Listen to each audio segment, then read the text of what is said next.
vamos a entrar en la cloaca. Ya verás, fea.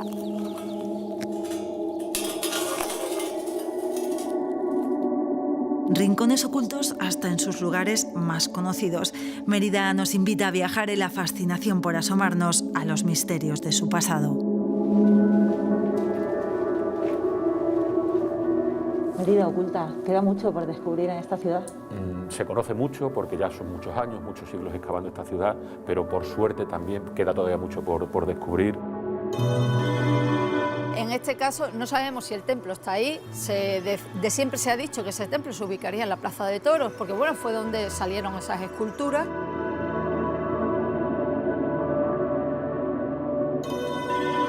Nos adentramos en los secretos de la Mérida antigua de manos de quienes la conocen bien.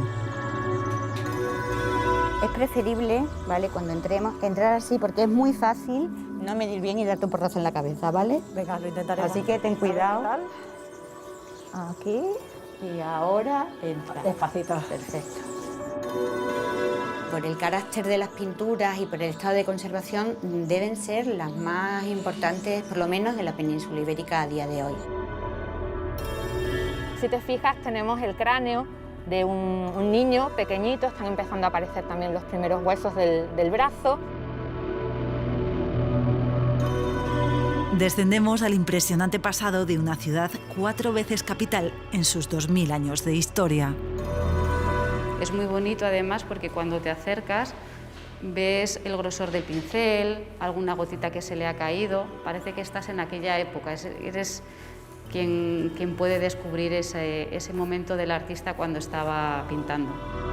Es una conservación extraordinaria en Mérida y estaríamos prácticamente a nivel de Pompeya y Herculano, ¿no? Alzados completos que nos sobrepasan a nosotras en altura. Una visita guiada con arqueólogos, restauradoras, dibujantes, historiadores o museógrafas del consorcio que gestiona el yacimiento declarado Patrimonio de la Humanidad desde 1993. Así que es responsabilidad nuestra que el yacimiento emeritense continúe su viaje en las mejores condiciones posibles.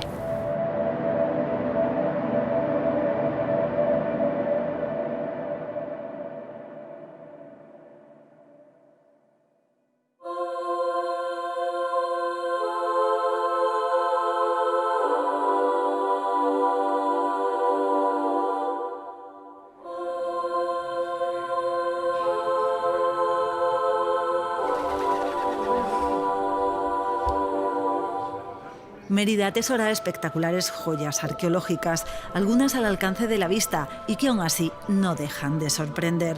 Otros tesoros, y todavía son muchos los que aguardan, siguen esperándonos en la oscuridad.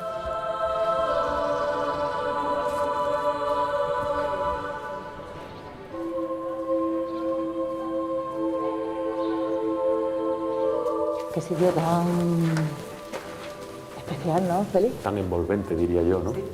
Sí, la verdad que es un sitio que tiene magia, claro, estar en este espacio oculto con este maravilloso muro de casi, vamos, de más de 2000 años de historia, pues yo creo que tiene un encanto y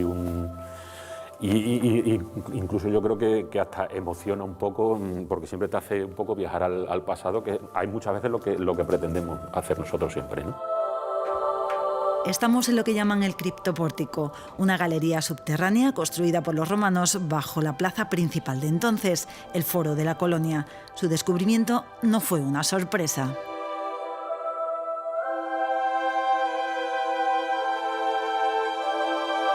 Una construcción muy habitual en todos los foros de las ciudades del Imperio.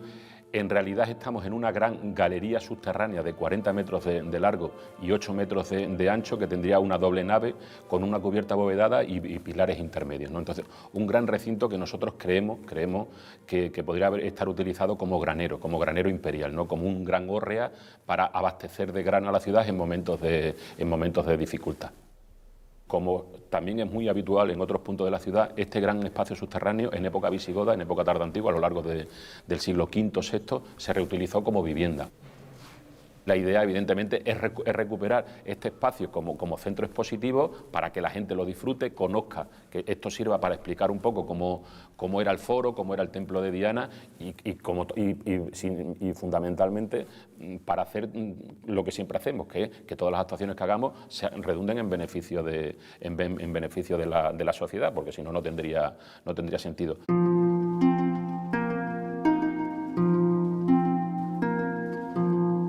Mérida oculta, queda mucho por descubrir en esta ciudad. Se conoce mucho porque ya son muchos años, muchos siglos excavando esta ciudad, pero por suerte también queda todavía mucho por descubrir. Sabemos de la existencia de hasta 5 templos que había en Mérida, pero indudablemente habría alguno más, seguro, dedicados a ese gran panteón romano que tenían ellos. Queda pendiente seguramente por descubrir grandes construcciones también de uso público, restos de viviendas que indudablemente harán de esta ciudad un conjunto histórico-arqueológico aún mayor del que hay ahora.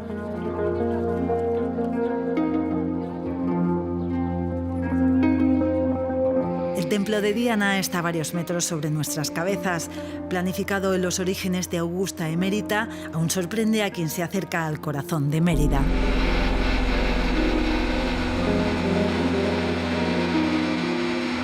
El templo de Diana, evidentemente, es uno de los mejores templos de todo el mundo romano, precisamente por esa historia que está detrás, no solo romana, sino esa reutilización que tuvo en época tardoantigua, en época islámica, y luego evidentemente la reconversión de ese templo en palacio renacentista, en la familia de los Corvos y tal. Ser una vivienda hasta 1972, pues evidentemente se le dio ese carácter y sobre todo facilitó que haya llegado a nosotros en las magníficas condiciones que ha llegado. Ahí está el escudo nobiliario de la familia.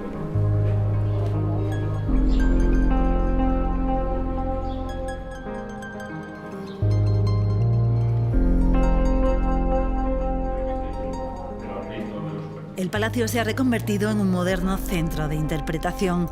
Dentro encontramos este busto del fundador de la colonia, el emperador Augusto, al que se dedicó el templo y no a Diana. Nos lo cuenta el director del consorcio. Es arqueólogo y tuvo la suerte de excavar en este entorno. Yo creo que aporta un plus a la gestión porque evidentemente entiendes un poco la problemática que puede generar esta profesión, que de otra manera evidentemente no se podría hacer, aunque indudablemente tiene mucho de gestión, pero bueno, para eso también siempre hay gente que cada uno en su campo, en su especialidad, pues ayudan a que la gestión del consorcio sea la mejor posible.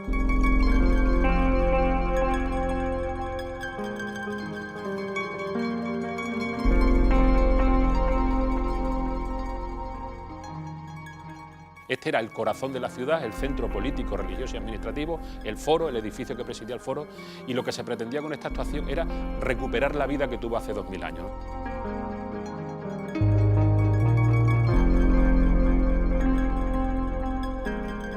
Este sería el foro de la colonia. Gracias a la tecnología nos trasladamos a la esquina suroriental de su pórtico.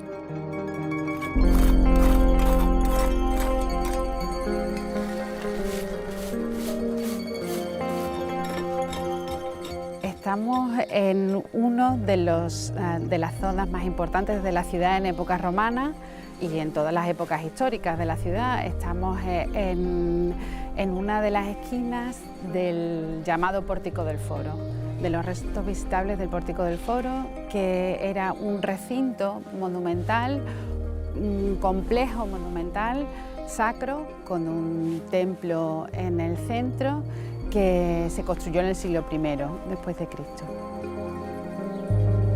Pegado a la esquina del foro, además, han encontrado un edificio, las termas de la ciudad. Es una conservación extraordinaria en Mérida y estaríamos prácticamente a nivel de Pompeya y Herculano, ¿no? Alzaos completos que nos sobrepasan a nosotras en altura. Aquí además estamos en las antiguas termas del foro de la colonia, ¿no? Ya Moreno de Vargas en sus obras de época moderna menciona y habla que en esta zona estarían los baños de la ciudad. Por eso de hecho se llama la calle Baños así, y no se había excavado nunca ningún solar de este espacio, y esta ha sido la primera vez que hemos excavado, que el consorcio ha podido excavar aquí y se ha podido documentar parte del edificio. Da vértigo pensarlo, no solo por los 5 metros de potencia que separa las baldosas romanas del suelo actual. Esta es la mayor excavación en zona de máxima protección arqueológica. Con paciencia milimétrica, estudian desde hace 15 años la superposición de más de 2 milenios de historia. Esta es de las más vistosas que puede tener en sus manos un dibujante, porque aquí estamos, como ha dicho Rocío, es la parte del foro, que era una gran plaza. Entonces, ¿qué es lo que hemos hecho? Hemos cogido toda la documentación de los distintos espacios, pórtico del foro, este entorno y otros sitios que hay por aquí, y se ha podido hacer una recreación virtual. Esa recreación virtual vale mucho, nos ayuda muchísimo a la hora de que la visualización a nivel general de cualquier persona que no conozca el tema arqueológico pueda visualizar bien lo que sería esa gran plaza. La era digital ha cambiado su trabajo. Antes a mano, con cintas métricas, tinta china y papel de cebolla. Ahora son miles y miles de fotos tiradas.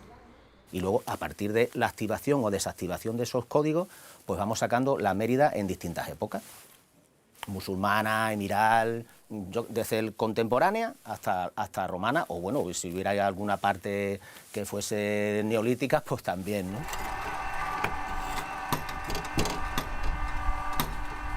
La intención del consorcio es integrar estos restos en la construcción para que sean visitables y se puedan poner en valor y que el público pueda acceder a ellos. Todavía se está trabajando en cómo se va a realizar, pero sí, estos restos van a quedar visitables. El que permaneció oculto es este otro templo que presidía el recinto sacro. Tendría dimensiones similares al templo de Diana y estaría recubierto de mármol. En la calle Baños nos apareció el podium del templo, toda la longitud del podium del templo a través de una zanja que se realizó de saneamiento en la calle.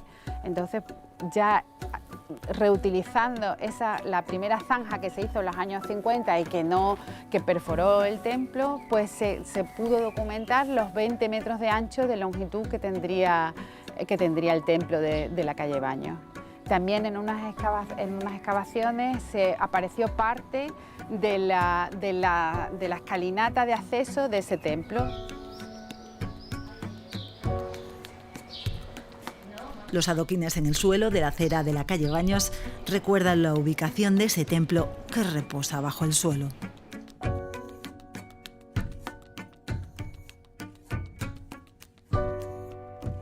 Nos trasladamos a otro punto clave para conocer el foro y sus dimensiones. Está en los bajos de un bloque de pisos privado. Este centro de interpretación, finalizado en 2004, no ha llegado a abrir sus puertas a las visitas por una laguna legal. Una vez solucionada, se renovará y ya sí abrirá sus puertas. En este recinto hemos encontrado una pequeña parte del corazón de la ciudad, que era el Foro de la Colonia. Entonces aquí hemos podido excavar y documentar parte de la plaza, del área abierta del foro y de los edificios porticados que rodeaban esa plaza. Un enorme capitel de mármol, como veis, de un capitel corintio, se llama, por el tipo de decoración que tiene, hojas de acanto, decoración vegetal. Y gracias a este capitel podemos determinar la altura que tendría el edificio, la altura del edificio porticado. También incluso la tipología nos permite ajustar la fecha en la que se realizó este capitel y nos da también una idea de la monumentalidad y de la grandiosidad y la grandeza de los edificios, ¿no?, que rodeaban el foro, que formaban parte del foro. Los fragmentos encontrados permitieron determinar que a la plaza se subía por unas escalinatas de mármol. Estoy ahora mismo en la plaza, en una de las losas de la plaza del Foro de la Colonia, y voy a subir por los escalones originales que hemos encontrado en la excavación, desde los que se accedería a los edificios porticados que flanqueaban la plaza del Foro. Entre ellos estaría la curia de la ciudad. La curia era el edificio administrativo que podríamos asimilar a los actuales ayuntamientos. Era donde se reunía el Senado de la ciudad y donde cada X tiempo pues, se reunía el Ordo de Curionum de la ciudad para dictaminar las actividades administrativas de la ciudad. Hay otros muchos edificios de la Mérida contemporánea que albergan restos arqueológicos en su interior y que atestiguan también cómo sería el día a día en la antigua capital lusitana. Lo que se encontró es una fulónica que viene a ser en época actual una lavandería tintorería, aproximadamente tiene ese mismo concepto, ¿no? En este sitio lo que se conservan son las pilas, es decir, una serie de cubetas que se interconectaban por unos canales, en ellas se depositaban las prendas, los distintos tintes y los distintos elementos necesarios para el lavado y el blanqueado de estas prendas, y todo el proceso se realizaba aquí. Una lavandería-tintorería que en su época romana debió de oler bastante mal. Sí, bueno, se realiza el tratado de las prendas. Aquí vienen prendas para teñirlas, cuando han perdido el color se les vuelve a teñir para que tengan otra vez su lustre, y también se lavan las prendas. Para ello utilizaban los tintes, que eran coloraciones, muchas de ellas naturales, pero también se utilizaba la orina.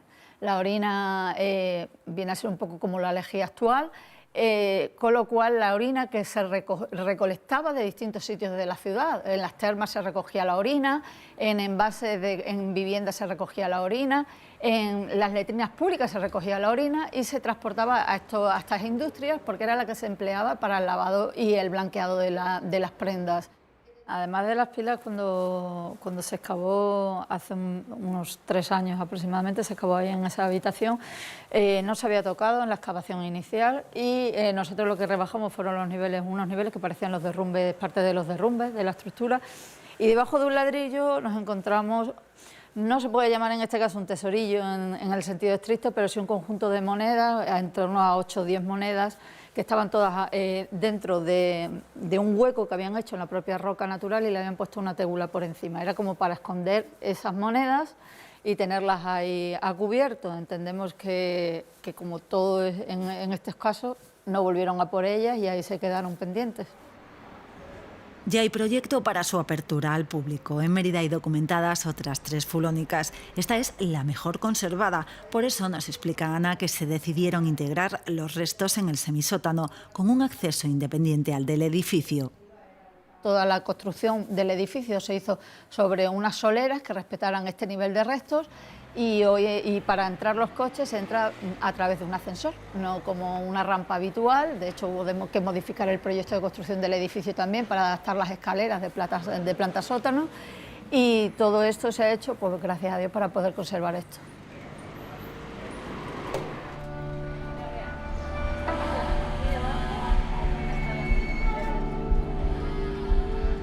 Este otro bloque de viviendas encierra en su sótano un maravilloso tesoro pictórico que sorprende nada más cruzar la puerta. Una pintura mural que se conserva en sus 6 largos metros de altura.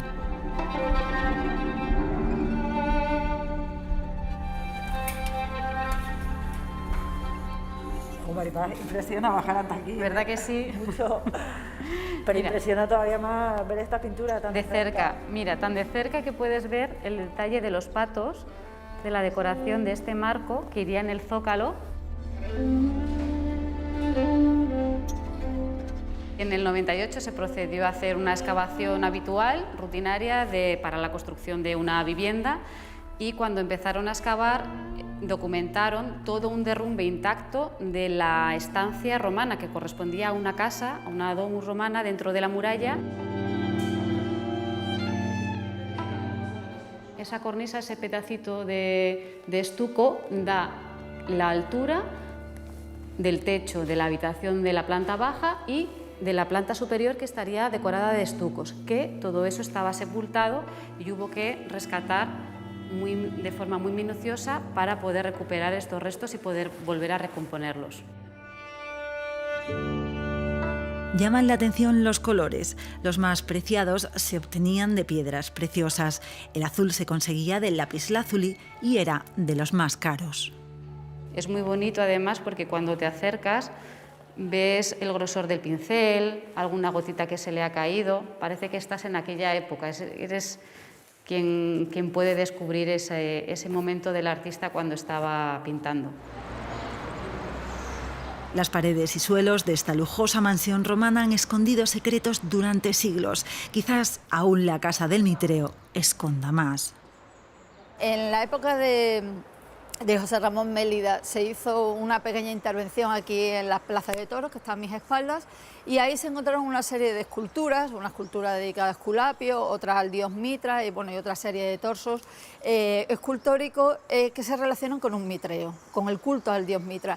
En este caso no sabemos si el templo está ahí, de siempre se ha dicho que ese templo se ubicaría en la Plaza de Toros, porque fue donde salieron esas esculturas. Por asociación de ideas, cuando se empezó a excavar la casa había que darle un nombre, no sabemos su propietario, y se dijo, pues la casa del Mitreo.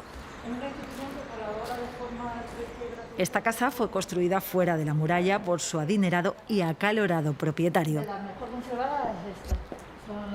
Esta casa tiene dos estancias subterráneas. En principio no se interpretaban como habitaciones propias de la casa, habitaciones subterráneas simplemente de uso privado. Son habitaciones a las que se accedía desde una escalera. En este caso son dos habitaciones muy ricas, están pavimentadas con mosaico y con pinturas en las paredes, y se utilizaban en la época estival, obviamente.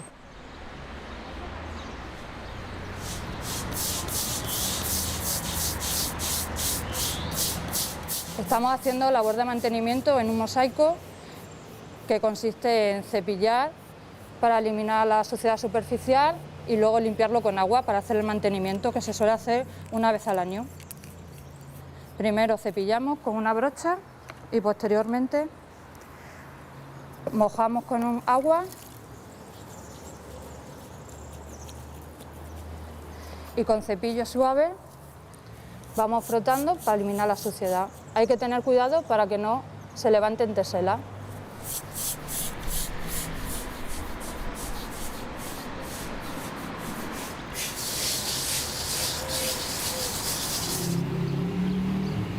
Cuando hacemos la limpieza podemos detectar también que se pueden mover teselas, sobre todo en las zonas de los bordes. Entonces es el momento de sujetarlas.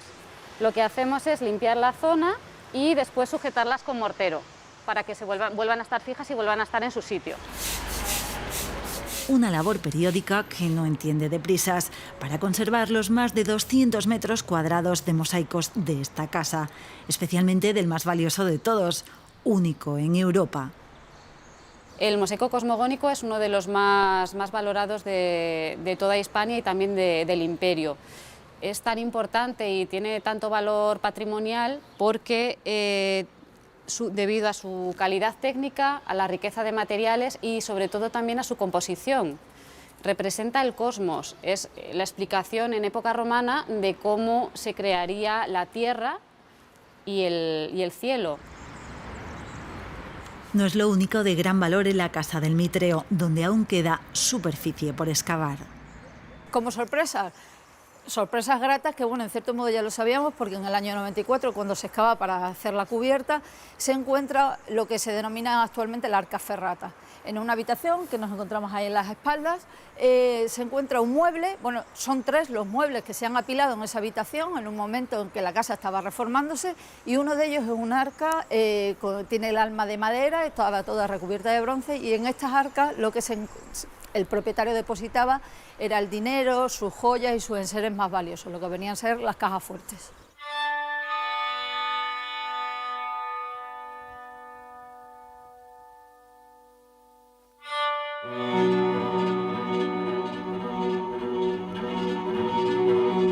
Estaba empotrada en la esquina de la habitación, a ras del suelo, y sepultada por el derrumbe del incendio que hubo en la vivienda en época romana. Entonces era desescombrar, retirar todos esos fragmentos de pintura y cornisas, adobes y demás que habían caído, recuperar la forma para entenderla. Es una pieza que no sabemos todavía muy bien la forma, se conserva la base, pero está alterada por el incendio, está doblada. la pieza, la enviamos al Instituto de Patrimonio Cultural de España y allí tienen los laboratorios necesarios para poder hacer todo el tipo de análisis que necesita esta pieza, porque es tan compleja, tanto por las dimensiones, que es enorme, como lo que puede contener dentro.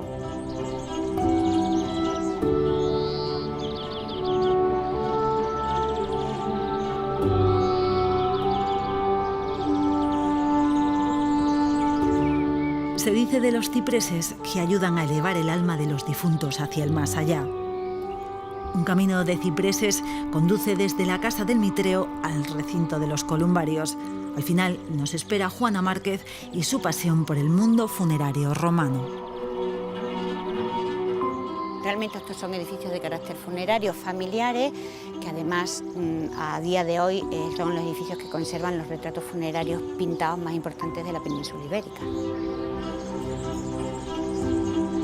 Dentro de este edificio y tras la puerta de cristal habitualmente cerrada al público están los retratos de la familia de los Boconio. Y Cayo Boconio Próculo, que fue quien lo hizo. Y es un personaje, sabemos que es de la carrera militar importante, porque todas estas representaciones hacen alusión a las condecoraciones que tuvo como militar. ¿De acuerdo? De acuerdo.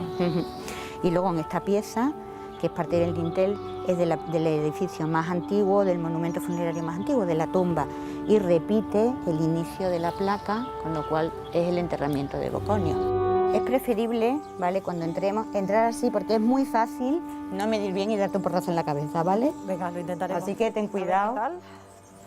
Aquí, y ahora entra. Despacito. Perfecto.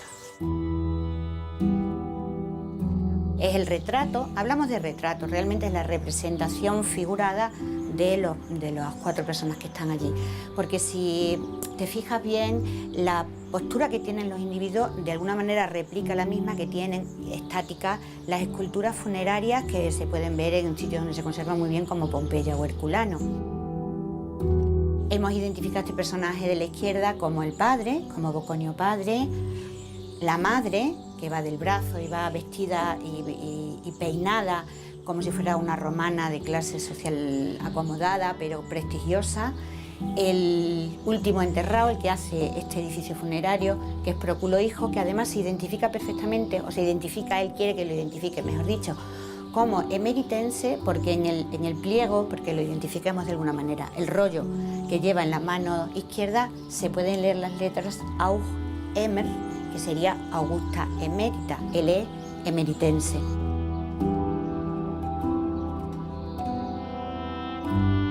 Esta figura representa a la hermana, a María Sorori. El estado de conservación es peor porque, bueno, incluso ahora veis la incidencia, cómo el sol se refleja en la pintura, pero es muy interesante porque podemos ver cómo se hacen enterrar y retratar con todas las riquezas. En este caso veis un collar con cuentas, porque ellos consideraban que se seguía viviendo en el más allá igual que aquí y se hacían enterrar con sus joyas y con su riqueza. En muchos enterramientos han encontrado joyas y objetos. Algunos de los más valiosos están depositados en el Museo Nacional de Arte Romano.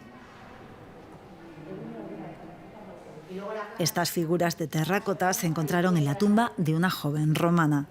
El peinado de esta terracota, de esta mujer, que lleva un moño atrás recogido, pero luego lleva 2 roletes aquí arriba, parecido al peinado de las extremeñas, y que debe ser un tipo de peinado local porque no se repite en otra figura. Esta caja de medicinas estaba en otra tumba, seguramente en la de un médico. Y el interés de esta pieza es que además contenía dentro todos los productos de pomadas, gránulos y pastillas con los que se curaban a los pacientes, porque es una caja de médico, de medicinas de médico. Esta bandeja de vidrio con forma de salmonete es prácticamente única. Solo hay otra similar en Nueva York. Otra pieza curiosa es este molde pastelero para hacer panes con forma de león. Sabemos que estos tipos de alimentos se repartían en los espectáculos, pan y circo. Bueno, pues para la gente contentarla y que no estuviera disgusto después de un día entero en el espectáculo, se repartían estos alimentos, estos panes, en este caso pues probablemente en el anfiteatro, porque es un león, que serían los animales que luchan allí dentro.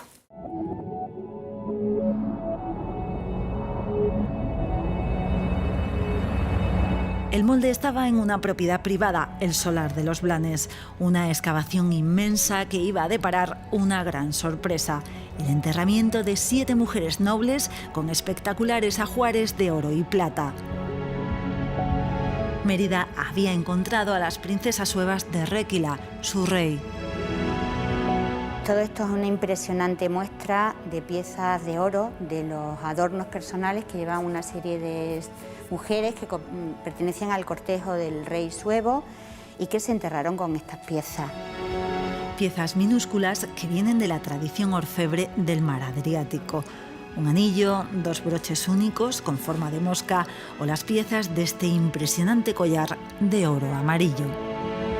Lo impresionante de estas piezas no solo es la adscripción cronológica, que se pueden decir que sean suevas, sino que además aparecen en un contexto claro. Sabemos quiénes son los que estaban enterrados, cómo se enterraban. Hay otra serie de piezas en la península ibérica, pero que aparezcan en los enterramientos con su contexto claro son las únicas hasta ahora.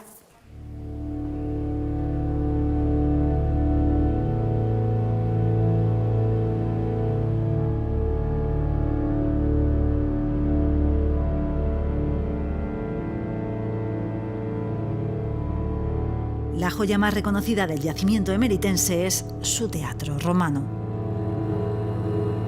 La conservación del Teatro Romano de Mérida es excepcional y en comparación con los demás teatros romanos de la península ibérica no existe ningún teatro que se haya conservado así, y esto es debido a que Mérida en época islámica, o sea hace 1000 años, se convierte prácticamente en un pueblo, en una aldea. Se contrae prácticamente a menos de la mitad de lo que era la ciudad en época romana.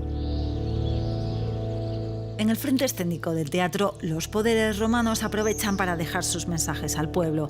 A diferencia de hoy día, el teatro no era tan apreciado. Los actores estaban en el nivel más bajo de la sociedad, donde hoy vemos una escultura, un romano veía símbolos de su cultura. Una de nuestras funciones es la accesibilidad cognitiva, ¿no? Que la gente no se quede solo en lo estético, en la fotografía. Me he hecho la foto al lado del frente escénico. Entonces, una de las formas que tenemos nosotros de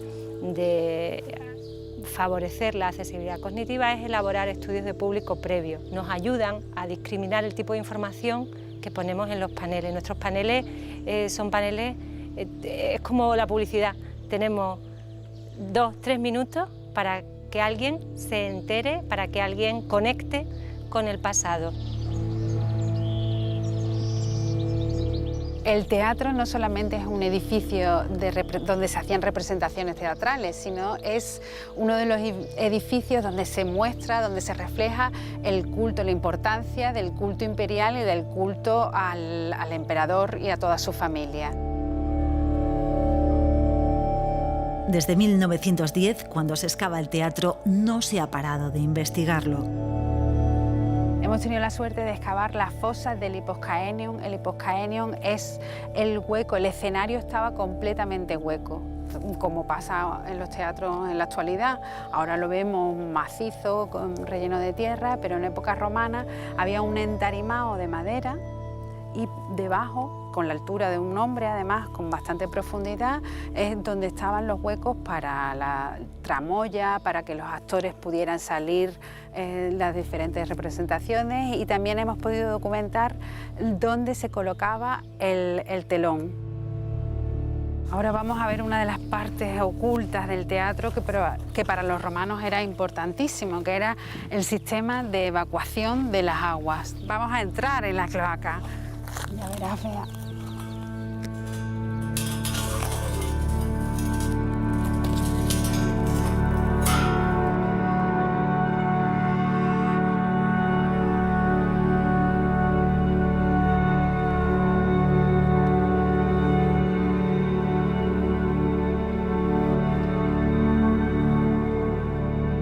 Estas cloacas recogían todo el agua que caía en la orchestra, la recogían delante de la cloaca que está delante del front pulpiti, y también recogían otra cloaca, las aguas del anfiteatro y del peristilo. Se juntaban en este punto y desde aquí iban a desaguar a una de las cloacas que iban por debajo de la calzada de época romana. Nosotros seguimos utilizando las cloacas romanas para evacuar el agua de la lluvia.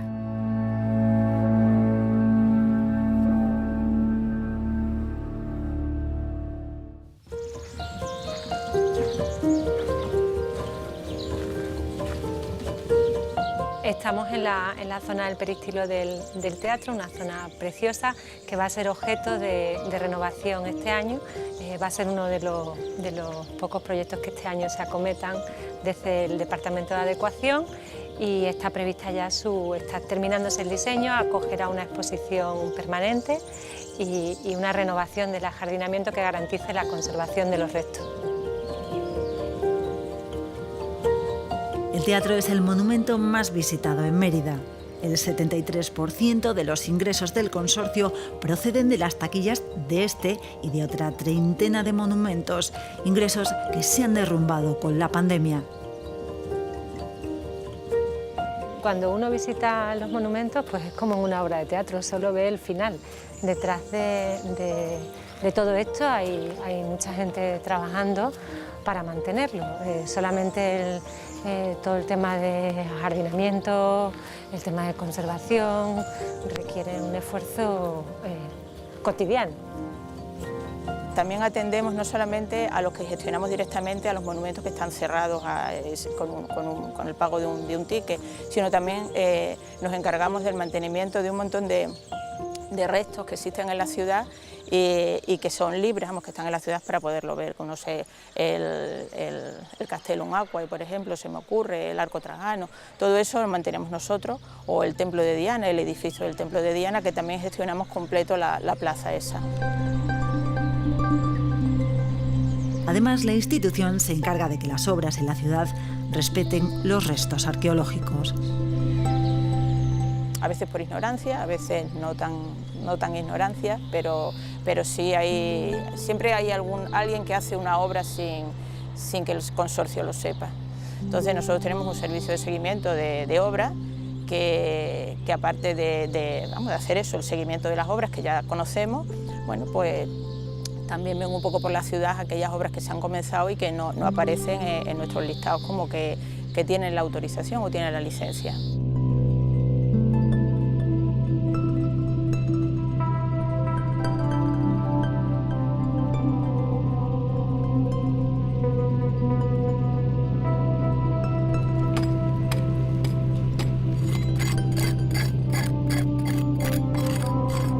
Los dueños de este solar quieren rehabilitar su vivienda y construirse una piscina.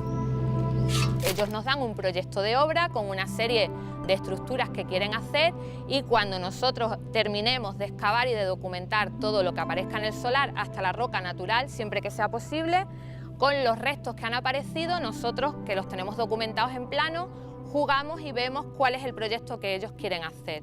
Si en ese proyecto algo de lo que ellos quieran va a perjudicar alguno de los restos que nosotros hemos encontrado, tiene que variarse. Mira, Bea, te voy a enseñar la excavación. Es un solar muy amplio, tiene 500 metros cuadrados. Nos ha aparecido allí un capitel de una columna reutilizado en el suelo de la casa contemporánea y ya nos están empezando a aparecer también restos de enterramientos, ¿vale? Mira, aquí, si te fijas, se ve, está muy mal conservado, pero si te fijas tenemos el cráneo de un niño pequeñito, están empezando a aparecer también los primeros huesos del brazo. Hay que levantar con cuidado las baldosas. Junto a los enterramientos suelen acompañar joyas y otros objetos pensados para la vida del difunto en el más allá. A veces llevan metida una moneda en la boca y aparecen como depósito del enterramiento. Y luego el ajuar, pues también es eso, es el anillo, la pulsera, que sale en pocas ocasiones, pero bueno, en algunas sí que sale. Nosotros, desde luego, ahora, desde el consorcio y el patronato anteriormente, está funcionando, la supervisión arqueológica es muy buena y no se nos suele escapar nada, pero sí es verdad que antes, cuando no existía, en cualquier obra que se hacía en Mérida, pues simplemente todas las zanjas que se abrían para hacer las cimentaciones, la tierra iba a los vertederos de la ciudad. había muchísima gente que buscaba en esos vertederos y es verdad que hay gente, familias o promotores de obras que tienen verdaderas colecciones en sus casas. En el caso de viviendas privadas, el consorcio excava de forma gratuita. A quien lo solicita, además, le facilitan planos con las zonas excavadas alrededor. Es una información previa que ayuda a mucha gente a decidirse a la hora de comprar o no, porque siempre te queda esta duda de ¿y si no puedo edificar? Que curiosamente es una pregunta muy reiterativa, y aquí en Mérida se puede edificar en todos sitios, excepto las zonas 1, que son zonas públicas, que eso viene bien determinado en el plan urbanístico. No hay ninguna casa en Mérida que se haya podido quedar sin construir porque hubiera restos arqueológicos. Simplemente se excava, se documenta, la documentación la resguardamos nosotros y cuando se termina la excavación se cubren los restos y cada uno se edifica su propia vivienda.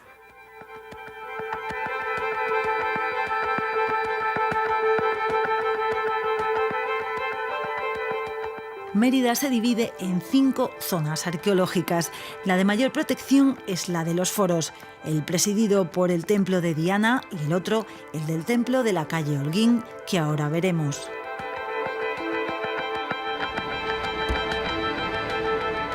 Dedicado a Tiberio, el llamado Arco de Trajano es lo que más y mejor se conserva del foro provincial. Era su puerta de entrada.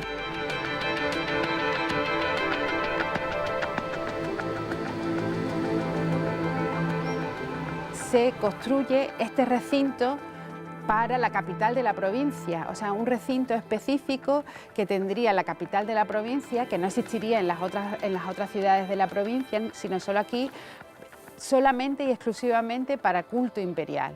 Entonces se construye un recinto, un gran recinto donde se amortizan 4 manzanas de casas de época romana, en el que se construye un gran templo de mármol en el centro, una plaza y luego alrededor un pórtico que la rodeaba, todo un recinto cerrado, que tendría solamente una única entrada, que es el Arco de Trajano. A 4 metros de la acera actual aún se conservan las losas originales de esa plaza. En cuanto al templo, es el único en Mérida del que se conoce a sus constructores. Aquí tenemos también la constancia de que un personaje muy importante, un senador de la época, que era una especie de gobernador de la provincia en ese momento, Fulcinio Trío, decide construir un conjunto monumental de culto imperial en la ciudad, en la capital de la Lusitania, en Augusta Emérita. Entonces, no tiene otra, porque era amigo de Tiberio y era así, intentando pues congraciarse con el emperador, entonces construye la réplica del Templo de la Concordia aquí en Augusta Emérita. Y para eso le encarga a otro personaje que también tenemos constancia epigráfica de inscripciones que han aparecido, a otro personaje la construcción, que se llama Cornelius Boco.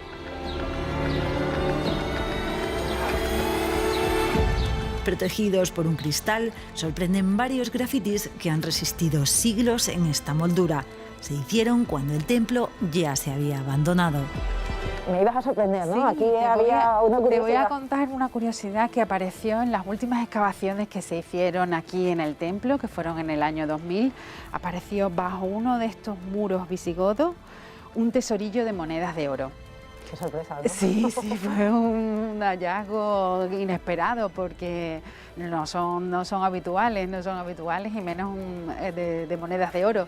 Entonces, al desmontar el muro visigodo, apareció debajo, oculto, el propietario de la casa, me imagino que por un problema, inestabilidad o lo que fuera, ocultó las monedas y ahí se quedaron para que luego, 1500 años después, llegáramos nosotros y las descubriéramos.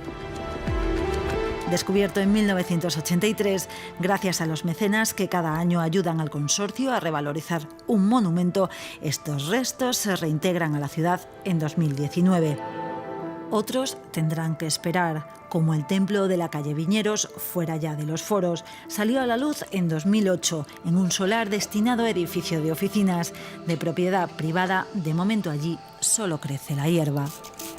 tenemos constancia en la actualidad de que la antigua Augusta Emérita como mínimo tendría 5 templos. Sabemos de la existencia del templo de Diana, el culto imperial, el de la calle Baños, que también estaría dedicado al culto imperial, a otra dinastía imperial, el de la calle Holguín estaría dedicado a la concordia de Augusto, o sea, a una de las virtudes imperiales.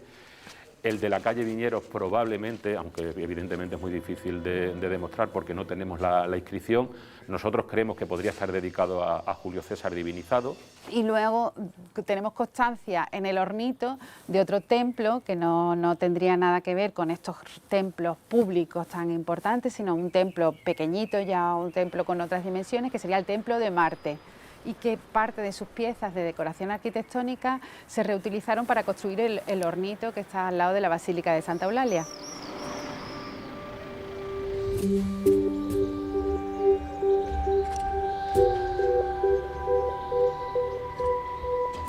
La Casa del Anfiteatro es el último recinto adecuado en Mérida.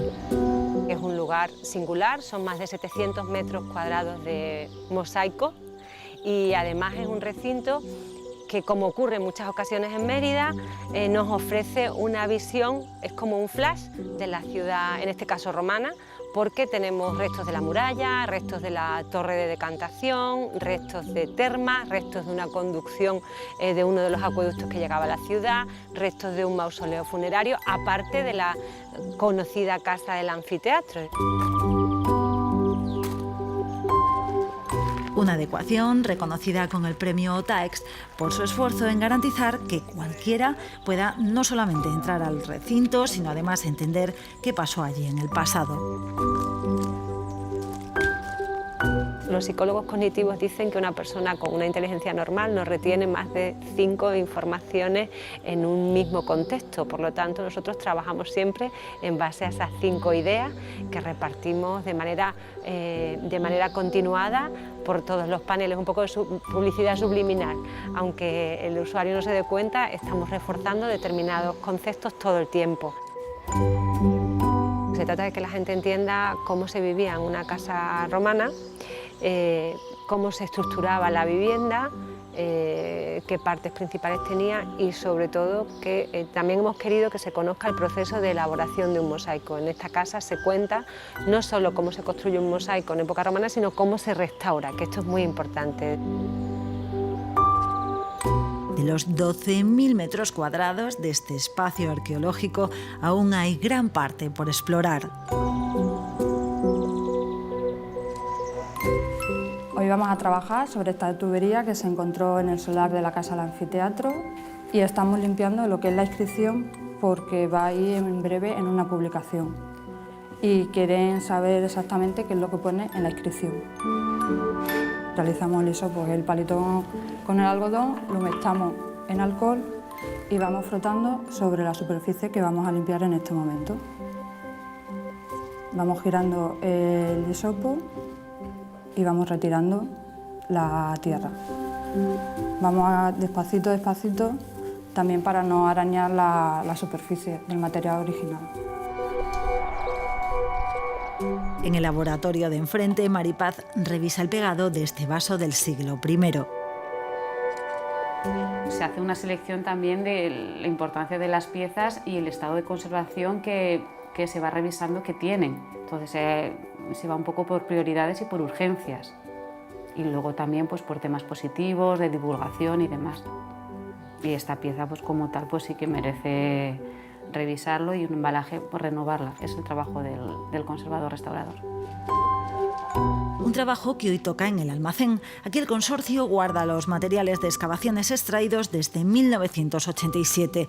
Cada intervención lleva su número en cada estantería y dentro de cada caja hay un trozo de la historia de Mérida. Te quiero enseñar una pieza que es muy especial y no es de época romana, como suelen ser la mayoría o estamos tan acostumbrados. Esta es de época medieval y es una cruz, ahora la vas a ver. Es una cruz que apareció en Santa Eulalia.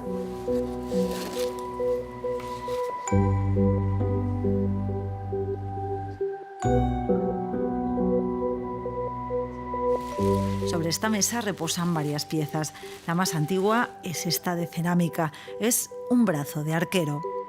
Y estamos hablando de una antigüedad de unos 2000 años antes de Cristo, que ya encontraron este sitio fantástico para vivir en aquella época calcolítica.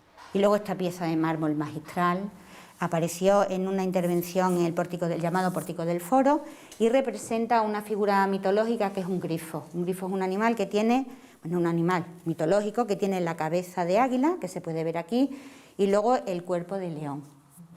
Y es una talla preciosa, de hecho conserva todavía restos de pigmentación en el ojo, del color que tuviera, y se asocia además al culto del emperador. Es muy fácil que procediera de alguno de los templos en relación al foro de la zona de lo que conocemos nosotros como Templo de Diana. Siguiendo en la historia de la ciudad, veríamos esta copita de vidrio verde muy pequeñita que además formaba parte del depósito funerario de las famosas princesas suevas. De época andalusí es esta jarra y de época moderna este salero. 4000 años de historia resumidos sobre una mesa. 21 siglos. Fue capital en época romana, la capital de la provincia lusitania, fue capital de la diócesis Hispaniarum a partir de la diócesis de toda Hispania, a partir de una reforma del siglo III, fue capital durante los suevos, luego en época visigoda un periodo muy corto también, y en la actualidad es la capital de la comunidad.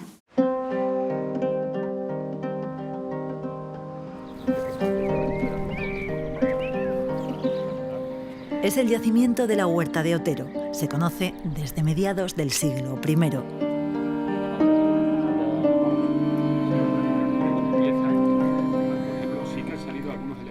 Estamos en el tramo de muralla mejor conservado de Mérida, que tiene casi 6 metros de altura, una muralla original que estaríamos hablando en torno a 8 o 10 metros de altura.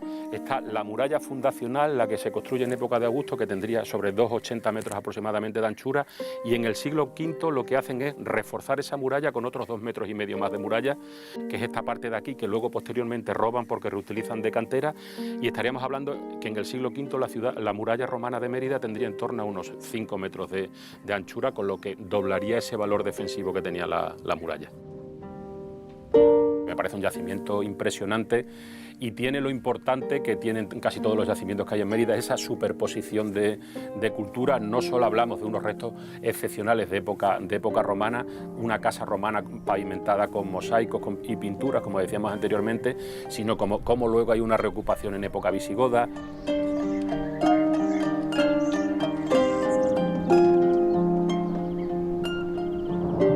Los vistosos mosaicos de la casa, aquí encontrados, permanecen tapados a la espera de inversión. El director del consorcio aboga porque la financiación de la entidad cambie, sea estable y no dependa del vaivén de la taquilla. Todos debemos ser mucho más exigentes. Creo que tenemos la inmensa fortuna de contar con el yacimiento arqueológico que tenemos, y lo que merece es que se ponga en valor. Este sitio que estamos viendo actualmente, en un futuro, esperemos que breve, será algo equiparable a la Casa del Anfiteatro, a la Casa del Mitreo, o sea, un espacio de disfrute público de primer orden mundial prácticamente, claro. ¿Dónde llegamos, Bruno? Pues llegamos a la Alcazaba, el elemento más significativo o la cuestión más grandilocuente de la Mérida del periodo islámico y una de las mejor conservadas de la península ibérica. La Alcazaba de Mérida pues sigue unos patrones un poco arcaicos, sirio-bizantinos. Es un cuadrado casi perfecto, de 4 lados, tiene 22 torres, tiene 132 por 137 metros. Y sí deciros que se hizo corriendo y a la carrera, para entendernos, con una premura tremenda. Por eso, a los pocos años de su construcción, pues dio problemas, ¿no? Bajo el mandato de su gobernador, Talaba Ben Salama, y de su maula, que es un liberto y jefe de obras, Haikam Ben Mukavis, concretamente en el año 220 de la Égira, en Rabí de 220, que corresponde con abril del 835. Esta inscripción fundacional es única. Hay otra similar a esta con la fecha de finalización, pero esa está en manos privadas. Bueno, tendríamos otra segunda inscripción que recogería la finalización de las obras en la Alcazaba, pero que se conserva en la colección de Monsalud, en Almendralejo. Bueno, esta placa tuvo varias vicisitudes, la adquirió el Marqués de Monsalud y está ubicada allí. Yo la verdad que me gustaría que tuviéramos una copia por lo menos de esta inscripción, por lo menos para mostrarla aquí al visitante, lo cual cuadraría perfectamente lo que es la comprensión de este edificio, el inicio de la obra y la finalización del mismo. El edificio pervive durante todo el periodo andalusí con una serie de reformas y incluso después de la conquista cristiana en 1230, donde se va a ubicar aquí pues la sede de la Orden de Santiago, posteriormente el conventual de la misma orden y bueno, pues hasta hoy día donde está la presidencia de la Junta.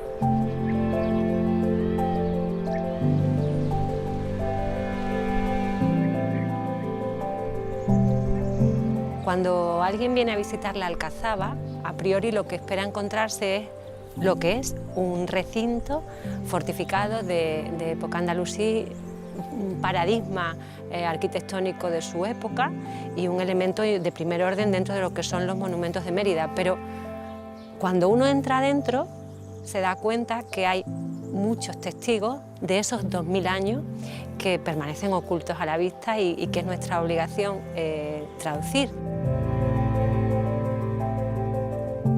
Desde esta zona de la ciudad se controla el acceso a través del puente, el acceso salvando el río. Entonces los romanos son conscientes de ello, establecen aquí una de las puertas principales, la puerta que aparece en las monedas de la ciudad, que luego formará parte del escudo de Mérida. Y ese aspecto tan interesante pues está ahí como durmiendo al inicio de la entrada a la Alcazaba. El aljibe es el edificio emblemático de la Alcazaba de Mérida. Concretamente es un edificio único de todo ese periodo, del siglo IX. Único, vamos. El paralelo más cercano tenemos que irnos a la península arábiga, concretamente el aljibe o cisterna de Saná, en el Yemen, porque vamos, es único. Además aquí se aprovechó material de la civilización anterior para acabar de construirlo, ¿no?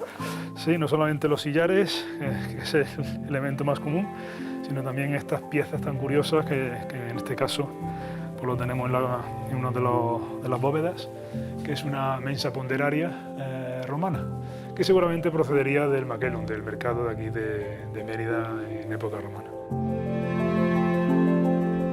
Quizás extramuros, fuera de la ciudad, sí, bueno, puede haber un hallazgo que nos diga algo, pero yo creo que ya dentro de la ciudad, hombre, excepcionalmente a lo mejor en las intervenciones que desarrollamos a diario, siempre salta la libre, ¿no? En este caso, pues a veces se han documentado alcancías que contienen monedas de plata, que son los dirham, faltan los de oro, los dinares, pero bueno, tiempo al tiempo. Este tesoro de la Mérida islámica sirvió de refugio a la población durante la Guerra Civil.